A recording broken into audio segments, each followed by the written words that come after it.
employees? Because you said early on you just love, the aspect of carpet and what you did.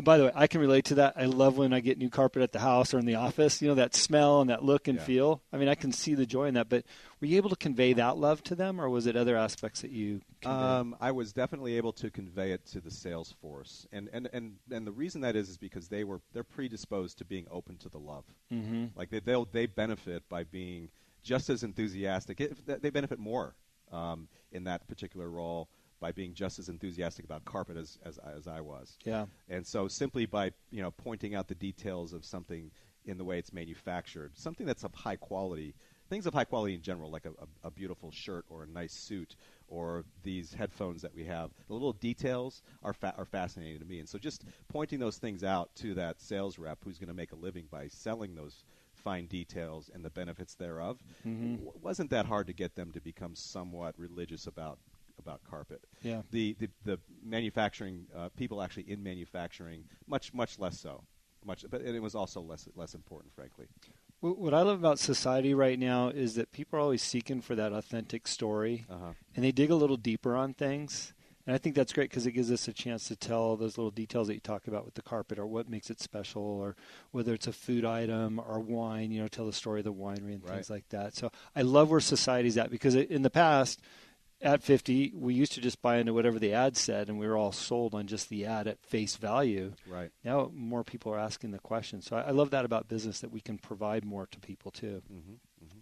Yeah. So you came to the close of where you were at here, and in the story. Yeah. So yeah, I was. By the way, I gave my wife the presentation. It was in a board meeting, or a week after the board meeting that I was fired. In the board meeting, I presented this concept. I disagree with these decisions that you're making. I think you should, really summarizing, because it was about a 45-minute presentation. I think you should find someone else to do my job, or you should back out of these changes, and I'll stick around. And my wife told me the night before that, I'm definitely going to get fired. and I gave her the full 45 minutes. Sure. And the thing that really stuck in my mind, I think I told you this once, Eric, is that all the way across the conference room table, our VP of operations, he's a mechanical engineer named Wayne Hedger, totally bald head down, and I could see beads of sweat running down the top of his head. I was doing my presentation. So I was going through my head. It's like, wow, this is really not going well. Yeah, stained in your memory now. When I talked to Becca the night before, and she told me I was going to get fired, I'm like, I think I have maybe a 5% chance of pulling out, coming through fine. Mm-hmm. And as Wayne's head was all sweaty, I'm like, I don't think I've got 5%. So, it's out the window. Yeah. Anyway, I went to China the next day, came back a week later. We used to export to China, bizarrely enough. Came back a week later. And my boss was on the phone, and with a southern accent, he was telling me he was gonna replace me. Yeah. So came home with my box of those little banker boxes of like the family portraits sticking out the top, and pens and pencils, and you had a Jerry Maguire moment. It was just like that. I was walking down the hall, and our IT guy who was there to take my laptop and scrub it or whatever. I don't know what they do, but he kind of reached over the top of my box and kind of gave me a hug, and it was just so awkward. And came home, and I'm like, well, honey, that's it. We just bought a new house. She was pregnant with Lizzie. Oh wow! Actually, and I'm like, let's just, we're in a position where I didn't have to go back to work. And I'd sacrificed, frankly, too much of my family life by traveling, because I was gone, in many cases Sunday night, back on Thursday night. It was really a grueling. At one point, my 4-year-old son asked me why I was home, and that I never forgot that moment. Wow. I didn't change my behavior, but when I was faced with the prospect of not being employed in that particular profession again, that's the memory that popped into my head. Like, well, remember what Jack said to you. Yeah. Like, maybe you need just chill out. So I opted to stay home. We expanded our real estate portfolio, which we had started, by the way, in Chicago. Another saying yes kind of a situation. And at that point, it was large enough to support the family, and And there was enough to keep me busy for a few hours a day. Yeah, let me ask you something, because obviously it sounds like you had a little bit of a support mechanism if you lost the job based on this presentation. Uh-huh. You presented it to your wife the night before. She says, this is definitely going to get you fired tomorrow. Yeah. But you were passionate about what was in that presentation, and you reported to a group of other people that you had to present that. Uh-huh. I just find it interesting when somebody's so passionate about something in a business that they're willing to sacrifice it all, literally the job, right, to tell them what you felt in your position and capacity was the best thing for the company. And I would imagine there's a lot of people out there in that same position. So what gave you the strength and ability to present that, knowing it might cost you your job? That's a great question.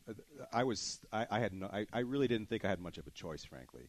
And the reason I don't think I had much of a choice is because my approach to leadership is to be transparent and have high degrees of integrity. Mm-hmm. And so when faced with this company direction that I didn't just disagree with little parts of it. I disagreed with the entire thing. I couldn't lead at the same time. It was like, well, I'm done. I'm out of business. Like, that's my fuel. Yeah. You know, so I really didn't feel like, well, I have two choices. One's going to be ugly and I'm giving up a lot. The other one will be easier, but I've got to, give up part of myself to do that. It felt like I had to give up my whole self to do it. So I just didn't feel like I had the option. Yeah.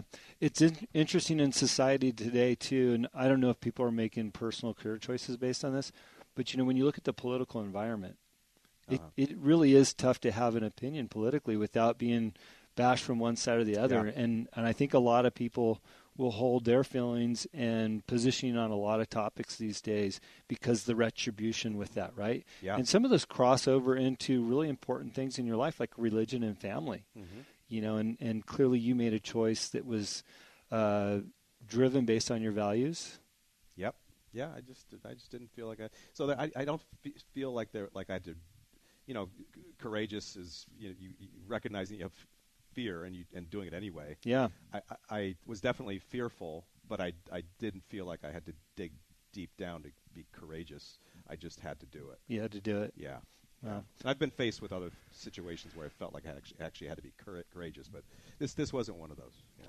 Well, I love that you took a position on what you were passionate and you felt strongly about, even at the cost of your career. So, okay, so you had some real estate to fall back on. You didn't have huge pressures that you needed to. Yeah, we didn't really have any financial pressures, which was nice. I was sort of surprised over the following few years how big of an impact, how much of my identity was that job, mm-hmm. and how big of an impact that had on me psychologically speaking. I mean, I had nightmares of being in my office naked and facing my old boss, who was the CEO of the parent company, and I mean, also the Balboa Bay Club where I signed my severance package, all sorts of stuff like Never this. going there it came again. up over and over and over again. I was just like, wow, that was a much bigger deal to me than I really gave credit for. Mm-hmm. But it was nice to not have financial stress. If you fast forward to end of 2009-ish, it was all gone. We'd lost everything, and a big part of my personal identity as well was my financial success. Okay. And so at first losing the Fabrica position was very painful, more than I had anticipated.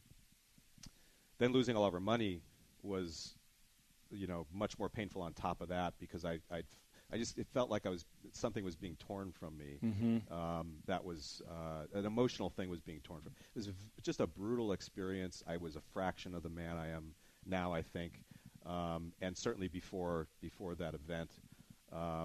But we were faced with this situation where I have no job, no income, nobody's hiring. If I wanted to stay in the same industry, it's New York or Georgia. Right. Didn't want to leave Southern California. Fell in love with kite surfing along the way, and that would have been over. Yeah, definitely. And it's where my family, all three of my children are from. They're native Californians. Mm-hmm. And so in putting my resume together, was contacted by a personal trainer of mine. Obviously at the time he wasn't, because we certainly had no disposable income for stuff like that. Mm-hmm. And he was about to shut his business down. And the long and short of it is I inked a deal with him to form a partnership. His name's Brad Davidson. and a wonderful guy.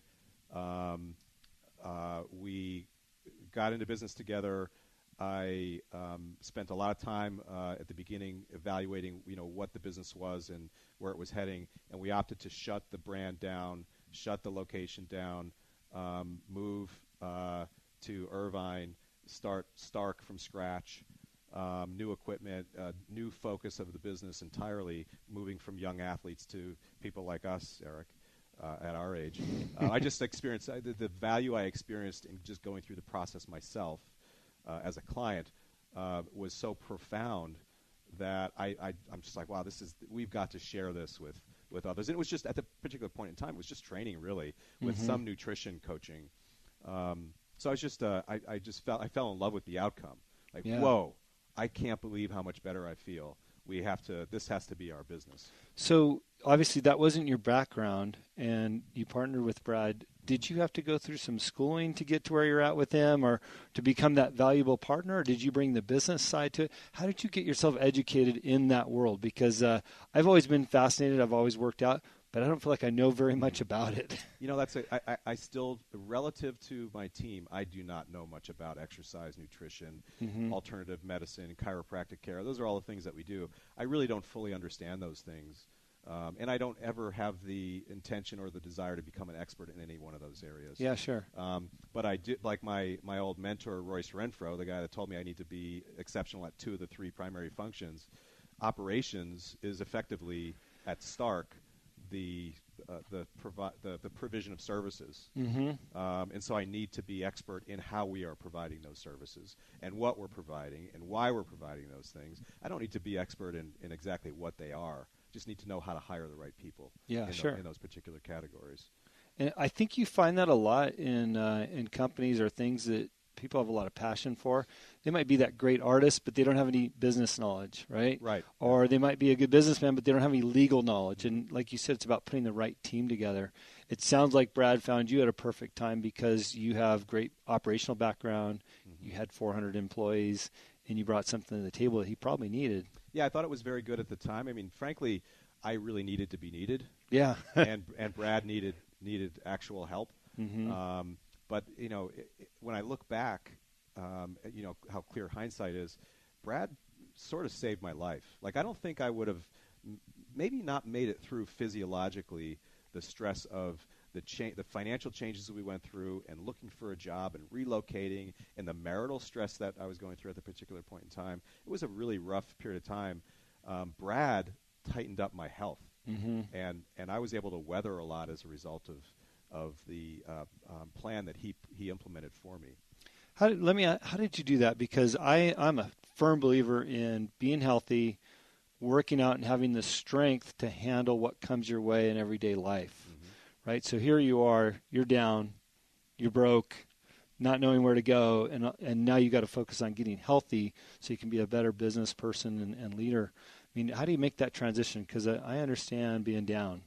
You're talking about the transition where I was actually able to focus on health, considering those? Yeah, because when you look at, I need to make some money here, but yet my health is down here. You got to make a decision for health as being important too. It goes back to leading by example and believing what you're like, falling in love with carpet. I knew I had to now fall in love with health, fitness, medicine, whatever we were going to get into. And I also knew that I had to exhibit a higher degree of discipline and commitment to what it was that the services that we provided than anybody else in the business at that particular point. There was 2.5 of us, there's a lot of people, but I was learning in that process as well. So I had an added layer of accountability on my shoulders because it was actually the business I was in. If I was in the carpet business, I probably would have fallen apart. Sure. Because I wouldn't have been able to make my way to the gym at the end of a 12-hour day and needing to spend time with the family. Yeah. That was part of my work, to experience and do the actual services that we provided. So you're on the other side of it now. We'll come back to that point in your career, but can you give some advice to our listeners that maybe they're on the fringe of struggling with their careers in life and their health is in the pits? Is there some advice that you can give them, something to think about, or how important it is? Yeah. The easy thing is, it's very difficult to dig deep when you're so physically stressed that you have no energy, and exercise.